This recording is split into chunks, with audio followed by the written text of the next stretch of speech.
हाँ जी, तो गाइज़ ये रही हमारी लर्निंग असेसमेंट नंबर 14। तो गाइज़ इसमें उसने हमें कहा हुआ है सिर्फ हमने इसको VRMS निकाल के देनी है। तो इसमें देखें हमने पहले साइकिल ढूंढना है कि हमारा साइकिल कहाँ तक है। ये देखें पहले वैल्यू जो है वेरी की है, यानी स्लोप की फॉर्म में जा रही है। 0 से लेके 4 तक वोल्ट हुए हैं हमारे 2 सेकंड में।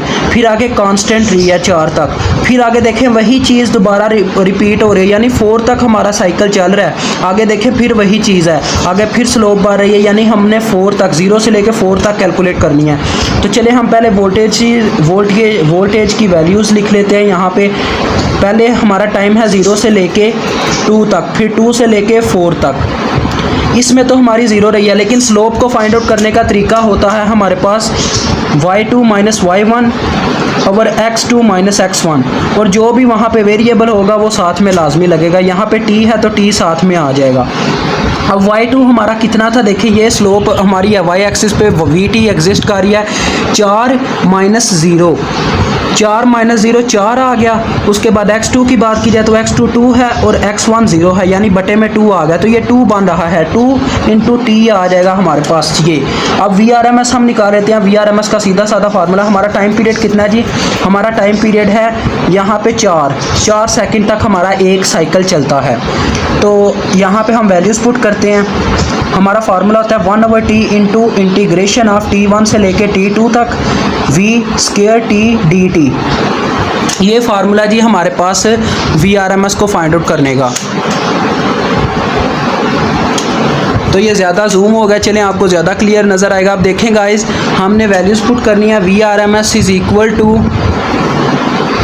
टाइम की जो हमारे पास वैल्यू हमने साइकिल की निकाली है वो है 1/4 इंटू, अब हम यहाँ पे ब्रैकेट स्टार्ट कर लेते हैं क्योंकि हमें यहाँ पे डिफरेंट वैल्यूज़ दी गई हैं। 0 से लेके पहले टाइम चला है 2 तक, तो हमारी वैल्यू थी 2t, तो इसका स्क्वायर आएगा, साथ में dt आ गया। फिर आगे 0 है तो 0 पे इंटीग्रेशन लेने की ज़रूरत नहीं है, वो वैसे ही 0 हो जाएगी टोटली।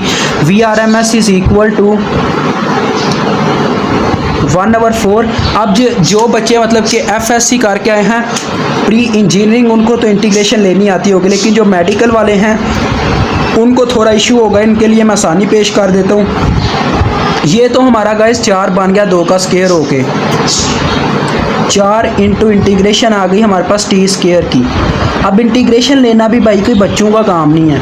अब जब पावर की बात आ जाए तो t का अगर हम डेरिवेटिव लेते हैं तो वो 1 के बराबर होता है, 1 इसके साथ मौजूद है। तो ऐसे हालात में हम क्या करते हैं, पावर में एक ऐड करते हैं, जो उसकी पावर बनती है उसी से डिवाइड करते हैं, तो हमारी इंटीग्रेशन सक्सेसफुल हो जाती है।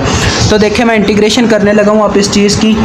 VRMS इज़ इक्वल टू 1/4 से ये कैंसिल हो गए दोनों, और हमारे पास सिर्फ ये रह गया t³ divided by 3 into limits आ गई हमारी 0 से लेके 2 तक। अब इसको हल करना है हमने, देखें यहाँ पे मैं हल कर रहा हूँ इसे।